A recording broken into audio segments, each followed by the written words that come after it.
Bugun odam dalda ekanlar. O'zingizga o'zingiz savol bering. Kimsiz siz? Men odammikinman degan savolni bering o'zingizga.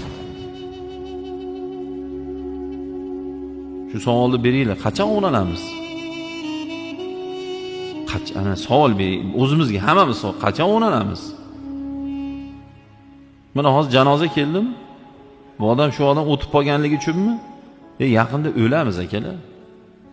Yaqinda o'lib ketamiz. O'nalaylik tezroq. Sigaret noslaringni tashlab olinglar. Yolg'on savdoni tashlab olinglar. Tavba qilib olaylik. O'lamiz, tavba qilolmay qolamiz. O'zi kech bo'lib ketadi.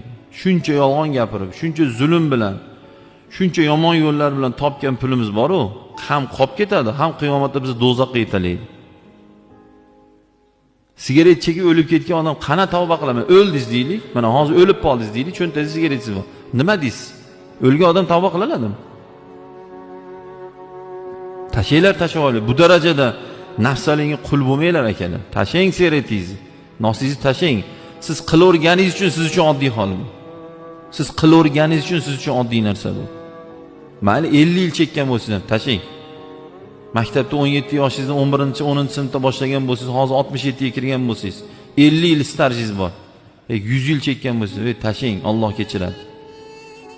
To'g'ri qiynalasiz, oson emas. Lekin tashang.